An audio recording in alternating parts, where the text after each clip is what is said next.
بسم الله الرحمن الرحيم. وايد السلام ولا لمانتيني ان هذا الاربع مشان كدي ربا هذا الكاسو ان نينبا هيس عايا soo samaystay oo ku caynaya dad kale oo walaalihiisa ah. Marka ninkan walaalkayga waxaan weydiinayaa maandhow adiga ma hurdi haysaa mas'aawadaad ku baqan tahay ilaa qofka markay maskaxdiisa ay fiican tahay waxyaalaha qaar kuma dhaqaaqo qofka bini'aadamkaana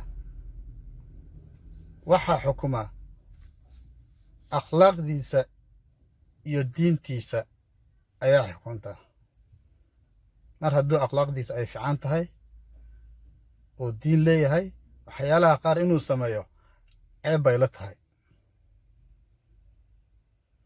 marka hees baa soo samaysay, waa soo daysay, walaalahaadaad ku caysay, heestii dunida ay wada qabatay, youtube ay ku jirtaa, tiktok ay ku jirtaa, facebook ay ku jirtaa. adiga waxaad marka u malaynaysaa inaad wax wanaagsan aad samaysay, laakiin ma arkaysid in adiga nafsadaadii adiga aad iscayn hayso. yaa maxaa kugu dhacay maandhow? haddaad dhiiqle lugaha la gashee dhiiqad lugaha ugula jirtaa, runtaan kuu sheegayaani. tan labaad, aabbahaada xil haya oo mas-uuliyad haya hadda, adigana mas-uuliyad baad doonaysaa. say kula tahay meeshaanito ma fikirta adig? bal fikir, dib isugu noqo.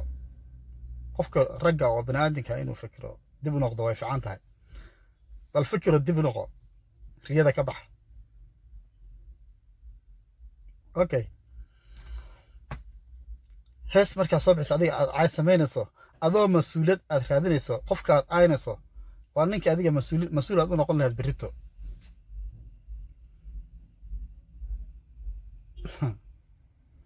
adigoo qof mas-uul aad inaad u noqoti rabtid aad hadda sii caynaysaa. bal xilka aad qaadi kartid marka waa kee xilka aad qaadi kartid kee waay marka?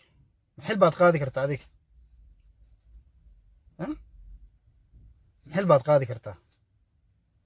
nin banaanka taaganoo hadda caay bilaabay miyaa xil qaadi karaa?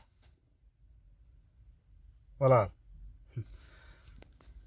hees baa waxay dhahdaa laan daaqa geeluba lebigii jidka u dhow intuu laac isleeyahay soo looli kama dhaco buu yidhi. marka anigu waxaan ku leeyahay ana horta hees liima sheego. maanta haddaan kaali ku caay aan leeyahay wallaahi iyo bilaahi iyo tallaan kuugu dhaartee hal sac gudahoodii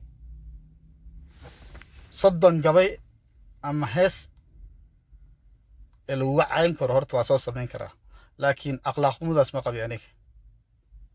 akhlaaqdaas xun ma qabi anigoo xilna aan doonaynin oo aan mas-uuliyadnimo aan raadinaynin, wax mas-uulnimada aan raadinaynin. akhlaaq xumada aad qabto horta aniga ma qabi, been kuma sheegayani. yaa maandhow waan kuu digayaa, runtii waan kuu digayaa. riyadan aad ku jirtid tan riyo lama dhaha, waad maqan tahay, hawadaad ku jirtaa. iska daa waxaas, waxba kuma taraysa, dad baa ku soo daalay waxaas. soo deg soo deg soo deg, hoos imaaw, runtaan kuu sheegayaye, hoos imaaw. ma dhaaf weyday tii kugu dhacdo